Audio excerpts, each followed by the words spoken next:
Semantic conventions is a contract. Says everything that captures this telemetry should do it in this way, roughly. The goal is that for someone who uses this telemetry or visualizes it, they can look at the spans, metrics, logs, anything, and know what's going on there, know how to visualize it. Hello, I'm Martin Thwaites. I'm Austin Parker. And I'm Jessica Kerr. And you're listening to Observability Cast, or o11ycast for short, a monthly series where we talk about how we can make production systems more observable, more reliable, and easier to maintain. o11ycast is brought to you by Heavybit, the leading investor in developer-first startups. For more information, visit heavybit.com. If you're interested in being a guest on this show, or if you have a specific topic you'd like us to dive into, you can reach us on Twitter at o11ycast. That's at o11ycast. And I think a lot of people find themselves in your own shoes, right? So they try, let's say, OpenTelemetry, or they tried OpenTracing or something else in the past, and they see all these amazing traces, and they're so happy. They can finally see things with their eyes instead of, I don't know, reading this boring walls of text and gripping stuff, right? And they might think, okay, I'm done. That's perfect. That's the heaven. Until they need to, let's say, find a needle in the haystack or aggregate this data. And they realize, oh, I don't understand what this span describes. I have 10 different ways to record URL on my spans, right? Or they move from one team to another or from one org to another, and they realize that they have no idea whatsoever what that system generates, what kind of telemetry. So my dream that if I leave Microsoft and go work on some other company, as I've done in the past, and I look at their telemetry, I would understand what it means. Shared vocabulary, basically. We're talking, everybody's talking the same language, the universal language of telemetry and observability data, really. This is a noble dream. We will fight with you. And it's so simple to do and so easy because, as everyone knows, the easiest thing in the world is to get a bunch of developers in a room together and have them agree on what to name something. It's one of the easiest problems in computer science. There's a lot of nodding happening right now. So tell us about you. Why is it you're passionate about this? What is it that you do day to day that means that you're interested in this? Yeah, great question. So I'll start with a quick intro and then I'll explain why I'm passionate about it. So I work at Microsoft on Azure SDK team. My main role is observability architect, if you want to give it a name. Ooh, what's your name? I'm Liudmila Molkova. It's a hard one to pronounce. I know you can pronounce it whatever way you want, but my GitHub handle is lmolkova. It's easy to spell. So this is how you can find me. I'm the observability architect on Azure SDK team. Most of my time I spend actually working on OpenTelemetry or helping people inside Microsoft to make some progress on their telemetry solutions. I used to work on Azure Monitor, and I have some backend development stuff going on there for tracing. My actually observability journey started years ago at Skype. We run some cool services to picture sharing, and it's interesting. So even a very simple thing like image distribution needs some very powerful observability techniques. So when I send you a picture, it's an asynchronous operation. You receive it maybe days ahead, maybe seconds, and it's interesting to know how many times, how many people will receive it. You want it for caching, right?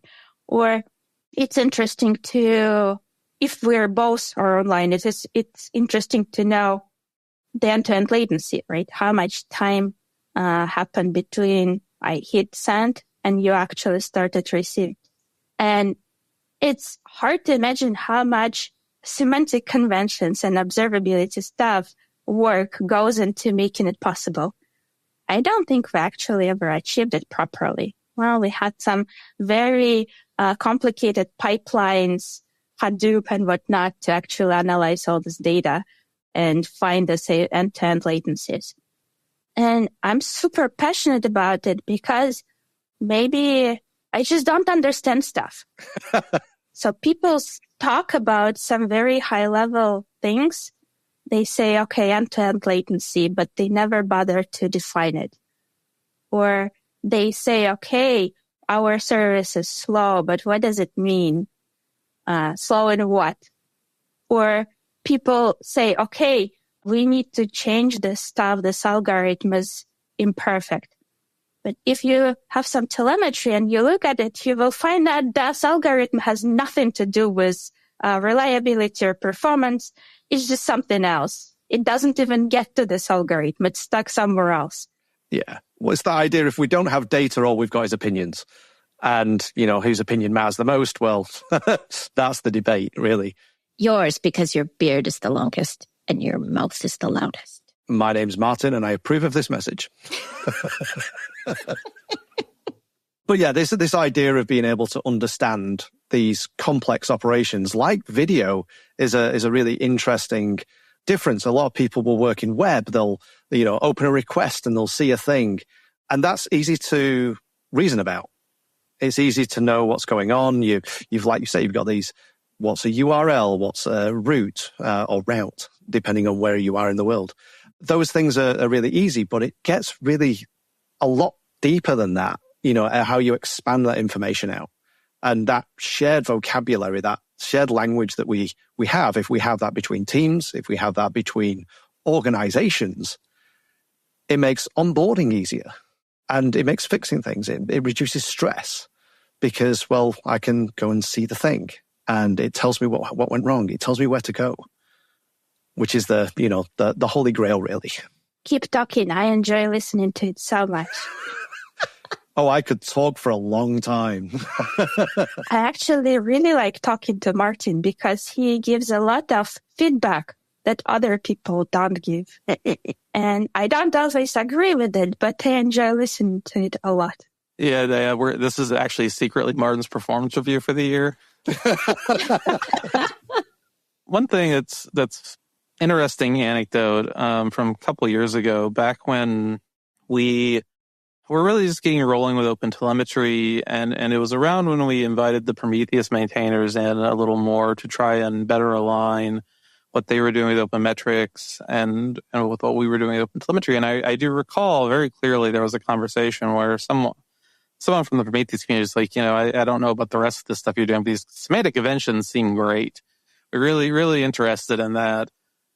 And since then, it's been this really interesting journey towards, like, let's look at some historical notes. We had the Elastic team come in and kind of donate their Elastic schema.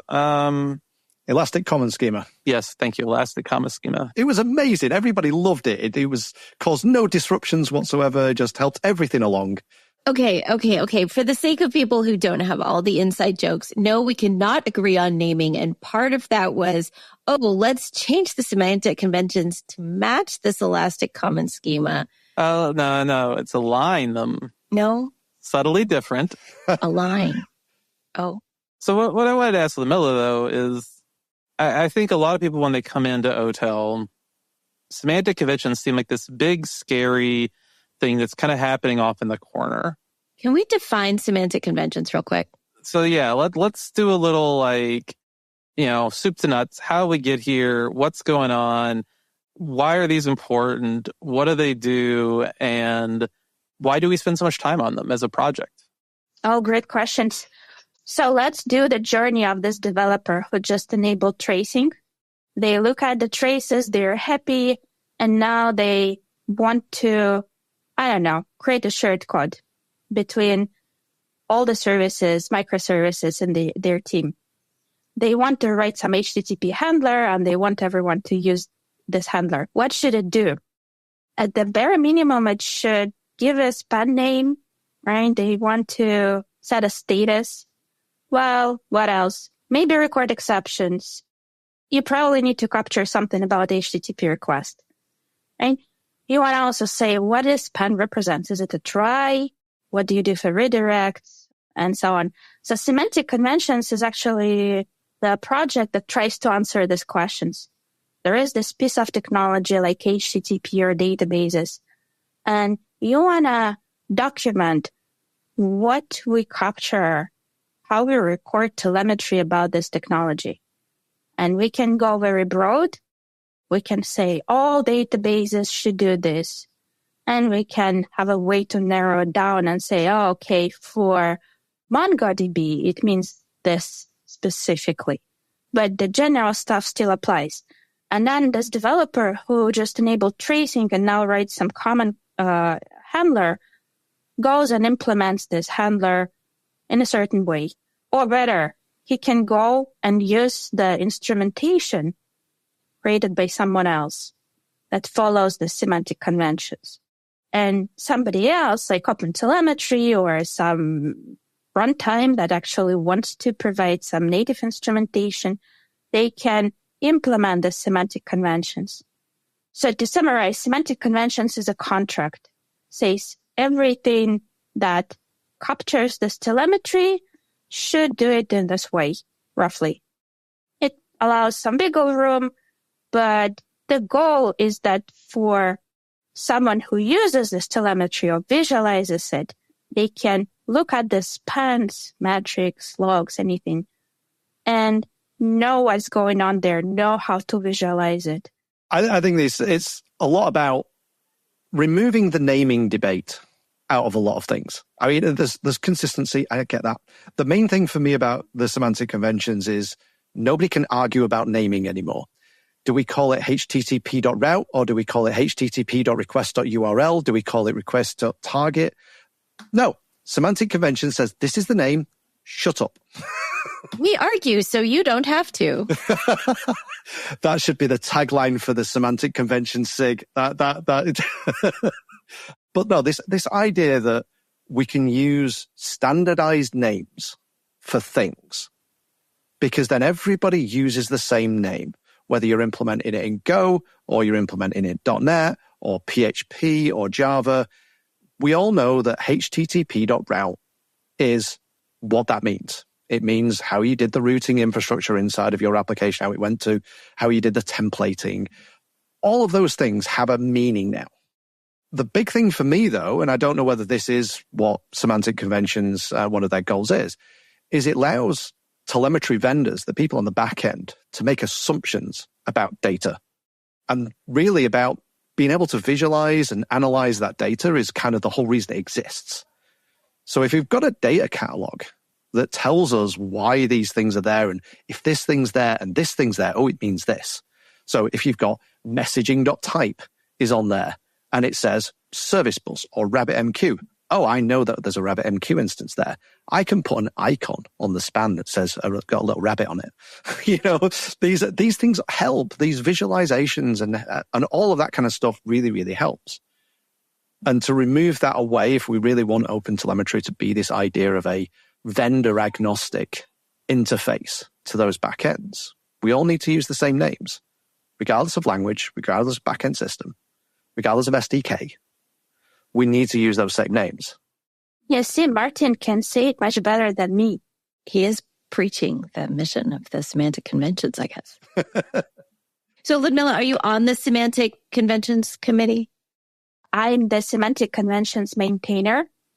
There are other maintainers. I probably contribute a lot of micro things to semantic conventions and also macro things. I'm actively trying to move database and messaging semantic conventions forward. They have been experimental for, I don't know how many years. I think from open tracing years. And now we are trying to stabilize them. We have made some great progress. We are almost done at database side. We're still in progress at messaging. And also there are so how semantic conventions group works. We have kind of big repository for semantic conventions. And there is everything there. You can find people trying to add profiling stuff. You can find some hardware metrics defined there. So somebody said if it's about computers, if it has anything to do with computers, it's probably in semantic conventions. So obviously no one is an expert in everything. And how we try to work is that we have some focus groups, work groups that take specific area and they go work on it or just maintain it. So we have database working group. We have GenAI working group for LLM. We have CI/CD working group. We have a bunch of others. And those groups they meet, they discuss things, they work on prototypes, they submit proposals. And effectively, the overall semantic convention community, once the group agrees on something, is happy to give it more of a cosmetic review and make sure it follows whatever else we have. So sometimes, let's say CI/CD working group wants to add something, but it also affects security working group because they are similar to some extent. And we want to make sure they stay in sync and they will do something consistent rather than doing stuff in small silos. Yeah, so I'm part of at least several of these groups, but also I'm the maintainer and I'm trying to keep this balance between individual groups and overall stuff. So you're not really selling me getting involved because that sounds like my own personal hell. But, I like Jess says, I think we argue so you don't have to is a really cool tagline for that meeting. I mean, it is for the benefit of everyone, isn't it? If everybody's using the same names, then it just makes things easier. So we appreciate you. Thank you. But half of the time when we argue about a specific name or should versus must, I feel that I'm doing some very important work. I use my time wisely. So on the subject of naming, one thing that I've really seen kind of grow in popularity over the past couple of years, especially concomitant with the rise of OpenTelemetry, is the amount of startups and tooling built on top of generative AI, large language models, things like that leverage OpenTelemetry data.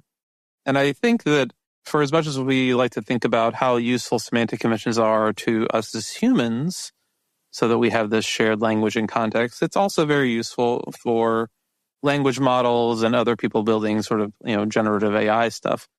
Do you think that's accurate? Do you think we're going to see more stuff like this? I'm a GenAI pessimist. I think it could be interesting to give the GenAI a trace or a bunch of telemetry, not too much though, and ask it summarize what's going on there. But then you need to go back and validate it and check, okay, did you really understand?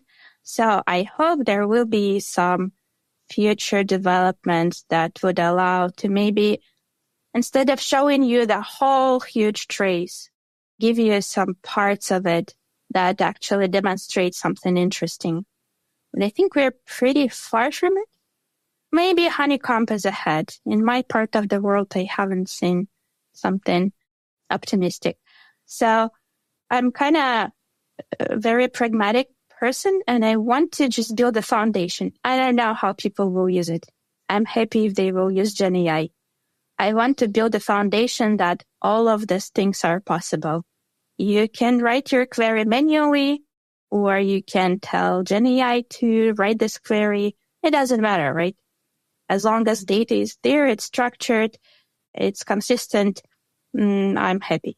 Foundations. That's a good description of OpenTelemetry in general and semantic conventions in particular. I mean, that's kind of the point of OpenTelemetry, right? To have that stable base layer that's just kind of everywhere. And the other thing I like about semantic conventions is that you don't have to use OpenTelemetry to use the conventions, right? Absolutely. You don't have to. Well, I work on OpenTelemetry. We actually want you to use OpenTelemetry. If there are reasons you cannot, then at least you can use semantic conventions. I can give you an example close to my home. So Azure, you can imagine Azure services had some observability for years. Not sure if it happened before open tracing or along with it, but effectively they have years of existing observability around them. And they expose this data to end users, some of this data, and they use it internally. Can they move to OpenTelemetry overnight? Well, no.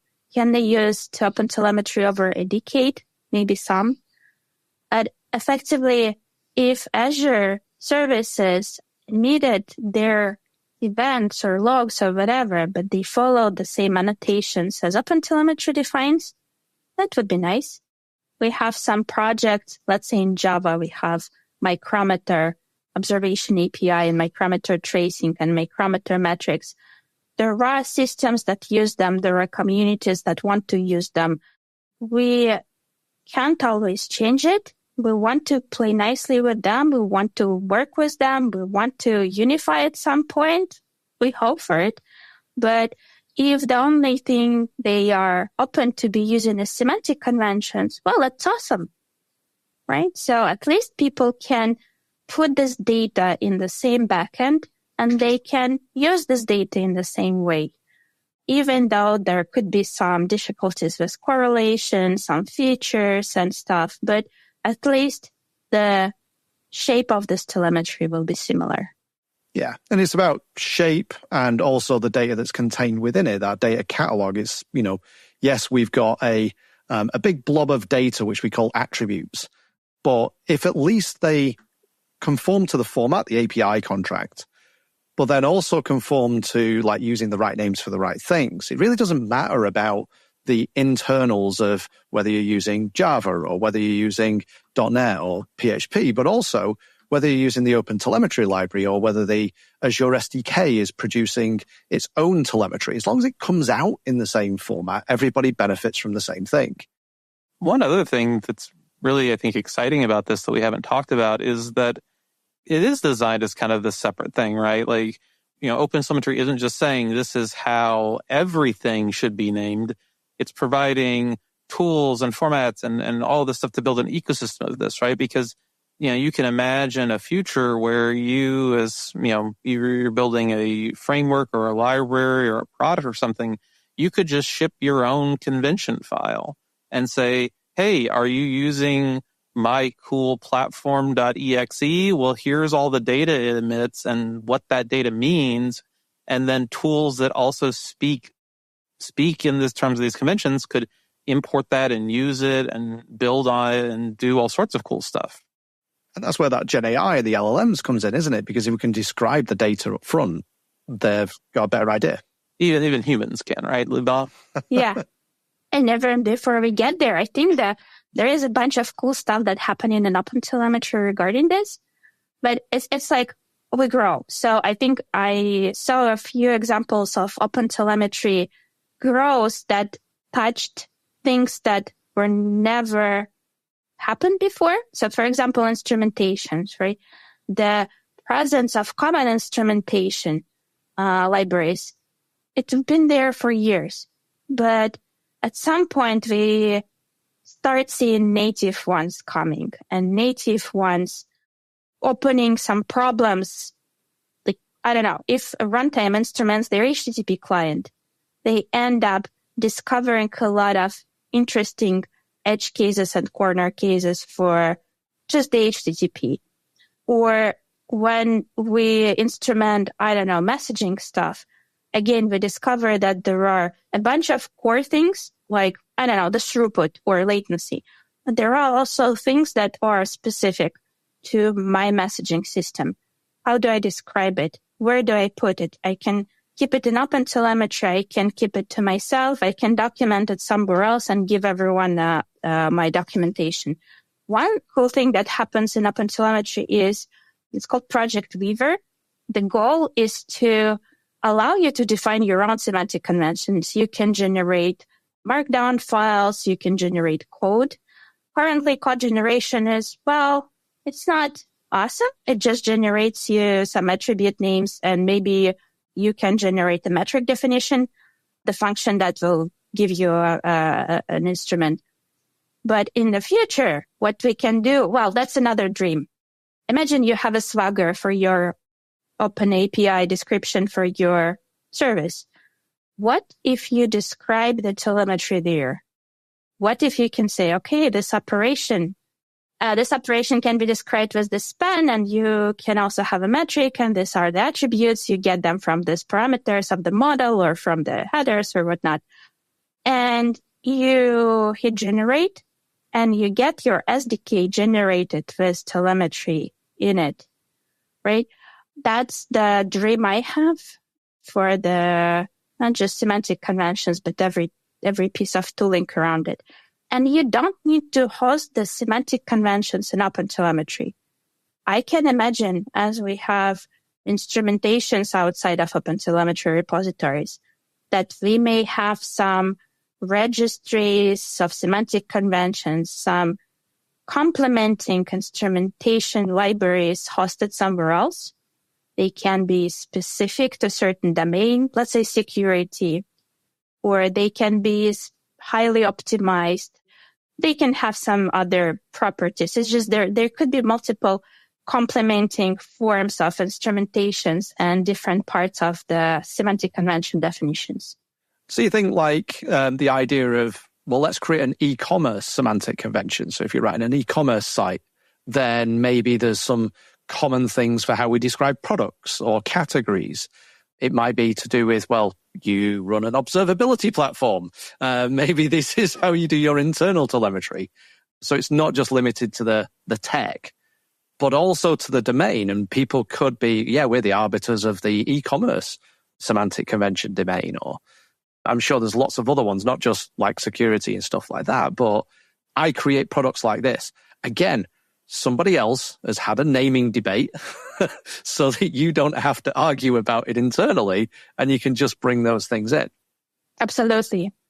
I want to kind of call back, we did talk about how you don't have to use OpenTelemetry for this, but I think that the thing that OpenTelemetry really shows you is the relationship between semantic conventions for metadata and then actual semantic data itself, right? Because, you can take these and just use it as like, okay, this is what I should call stuff. But when you combine that with OpenTelemetry, and OpenTelemetry gives you this, very powerful system of like, okay, this is what a trace or a span actually represents. This is what a metric actually represents. This is what an event or a log is.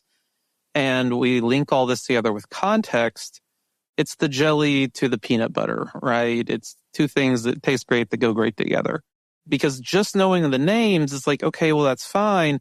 But knowing, this is the exact type of this metric, and this is how it's recorded, and this is how frequently it's recorded, and this is data that you can use to interpret the data, really helps push a lot of these decisions.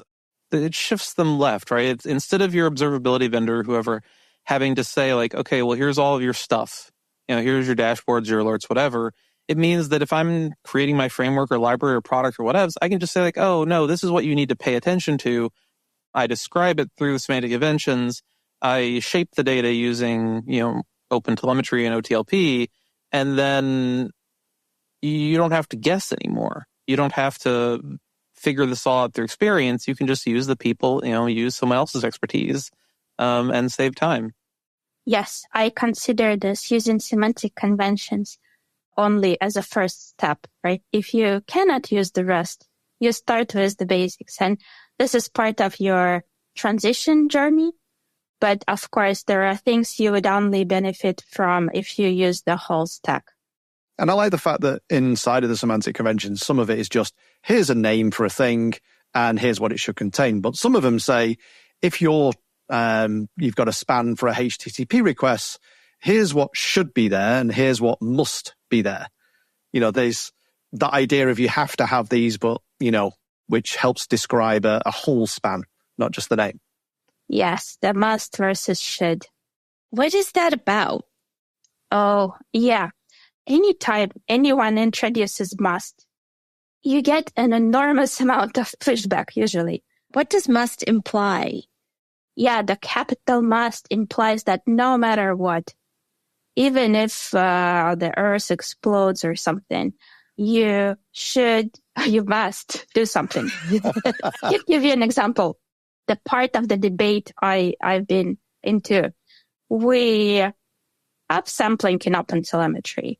And sampling can be just random. It can be opinionated. You can say, okay, I want to sample out all my HTTP head requests because they are useless and I don't care about them.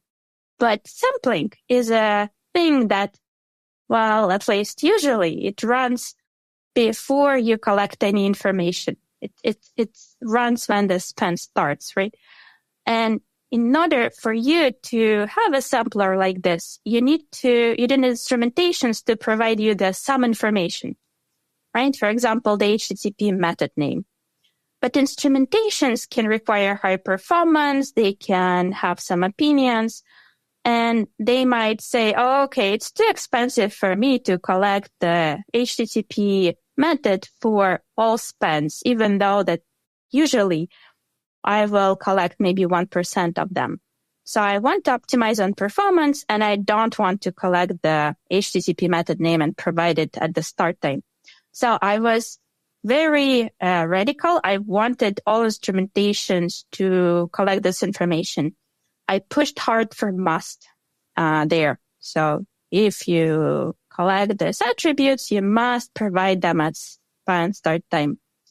So I think I made progress. We put this in the spec.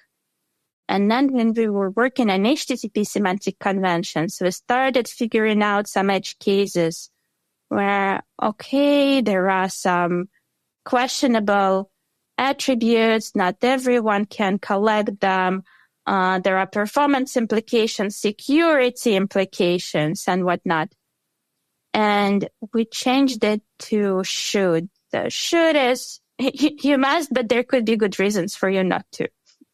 And I think I bored all the listeners by now, but must versus should is the thing I spend maybe 20% of my time on. So if the semantic conventions have like a must, you must include this attribute at the start of the span, then things like head samplers can rely on that being there. So it's a plus for that, but it puts a limitation on any instrumentation library. And then if for some reason it can't provide that, then it's not conforming to the semantic conventions. Right. And it means that if I'm a backend and I visualize something, or maybe I have my custom sampler, things can get broken. I expected it to be there. I relied on this, right? And instrumentation didn't follow the contract if it didn't provide things there.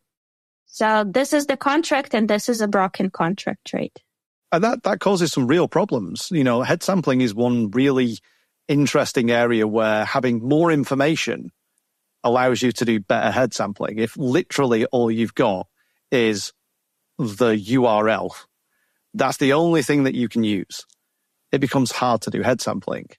That one change between should and must has caused so many problems around the sampling debates that have happened, even in .NET world, when we've been talking about how to do the head sampling in various different bits within the .NET instrumentation. It's caused so many problems because people want to be able to say, I want to sample the auth route differently than my homepage. I want to sample posts versus gets to the homepage different. But none of that information is provided as part of the sampling decisions. Makes it hard. Or isn't guaranteed. Well, in the .NET world, it's just not supplied at all. Because when they looked at the spec, it said should, not must. And they went, performance. One other kind of thing to throw in here, too, is, you know, when we're building these as a project, you know, OpenTelemetry as a project is extremely dedicated to, we have a few core tenets, and one of those is that, you know, we're never going to optimize around a particular storage destination. We're never going to optimize around a particular telemetry consumer, right? So we want to do, as a project, we want to make, you know, the most semantically accurate, useful language for how to represent software systems and the connections between those systems and the work that they're doing. And this runs headlong into semantic conventions quite often, because you'll get people that'll come in. It's like, well, I'm using X, Y, or Z, and the cardinality of this attribute is too high for my metrics-based system. And maybe it would be fine if they were doing, mostly tracing or mostly logging, or this must versus should doesn't comport with my security profile, my security stance. So if you want to talk a little bit about like some of the, to kind of give the audience more context, I guess, how many different things are coming into making these decisions and why it takes so long sometimes for the process to flow out. Oh, so much reality. Yeah. So, the HTTP evolution, the semantic conventions for HTTP gives a good perspective. I think we had maybe a handful of iterations that completely changed how HTTP stuff is recorded. And the good segues for these changes were, yes, there is a ECS, the Elastic Common Schema. They define things in a different way. This is a well-established schema, and we should learn everything we can from it. Another one is, who is this for? Earlier, we discussed it's for the consumers, right? But early in the days, it was more, what can we collect and how we can record it because it can be collected. And the shape of the telemetry changes a lot, because if you optimize instrumentation and what can be collected, you will end up with a different set of things you want to collect and different names for these things. That's interesting. So did you just say that the focus shifted from it started with, well, what can we collect? Put it in there, to what do people need? How will it be used? Yeah. And a lot of the times when people start and define their own semantic conventions, that's my imagination. I'm happy if I'm wrong, but it feels that people start with, okay, what can be useful to know about this and what I can provide? Let's say messaging headers contain this information. I need to define an attribute for every property in this header. But the question is, why should we collect it? How users will benefit from it? And yes, every property is useful, but to how many people, right? Does it justify the cost of collecting it? The GenAI semantic conventions gives a great perspective.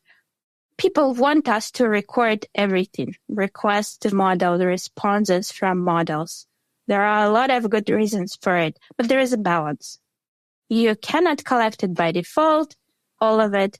You need to make sure that there is a way to reduce the amount of telemetry. You need to define what's important to collect. So the things that usually come into the decision-making process, do we know that almost everyone will benefit from it? How do we know? What are the common scenarios? Second, is there something else that we can use? Is there something existing? Should it be in this layer? A good example is, again, GenAI. You have the logical span. I run the chat completion. I want to do the chat completion for this call. But then there are internal steps. There could be HTTP requests. If you move one layer higher and you do some complex flow with GenAI, what information should go in which layer? Like the endpoint, the URL, it probably should be an HTTP layer. The GenAI specific things, they should probably be in the GenAI layer. If you do RAG, like you store database vectors in the database, it's usually used in GenAI topic, but it's not GenAI specific. You should not put it in the GenAI layer. You should define something separate for vector databases. And then you go into the place where, okay, there are general database semantic conventions. Vector databases are not specific to vectors usually. And all these things need to be taken into consideration when you define something new in the area, right? The usefulness, the costs, and if it's the right place to capture things. I also want to point out, like, there's a tension, or maybe a balance, I should say, that isn't necessarily just in SimConv, but I think SimConv is where it gets felt most obliquely, that we do have to balance as a project, like, okay, what is the realm of possibility that exists today with existing tooling, and then trade it against where should the industry be going, right? Like, what capabilities are we trying to unlock for the next, generation of observability tools and platforms? Because OpenTelemetry isn't, it's not, I think there's a popular maybe conception that like, oh, this is just ossifying the way things are. And it's not true at all. Like, we're trying to build something that's going to last 10, 20, 25 years. And so we have to think, like, yes, what is sort of the minimum amount that we can do today, or what is going to be broadly compatible with what exists today, but also has the hooks there and has the stuff there so that in the future, as technology improves and progresses, you'll be able to build new things that we can't even think about right now. We don't want to hold back observability. So it's never, I would say there is literally no simple decision in SimConv. There are some to remove stuff. There's an outsized impact. Yeah, okay, yeah. Deleting code always is simple, but... Yeah, but also I think this is a great topic in OpenTelemetry in general. There are technical things we want to make happen, but there are things that are agreeable, right? You can find energy and consensus in the community to some small things that unblock this like multi-step progress towards something. And a lot of the times as an audience, it's very easy to move forward small changes that people agree to. It creates some interesting problems again in the semantic conventions where sometimes we're doing like the small incremental things that slowly one by one move us in the wrong direction. We don't tackle some big problem, but sometimes it's a no-brainer. You want to introduce something, and if there is energy in the community, the community believes it's a good thing, a lot of people want it, you probably will not get any pressure against such a change. So there are some sources of energy and joy. Of course, yes. One of the awesome things I want to highlight, CI/CD working group. If you are interested in instrumenting CI/CD or testing, I mean, this is the holy grail of observability. You don't need to think about verbosity, performance, and whatnot. And everyone's observability in their CI/CD systems, I want it. I'm dying for it.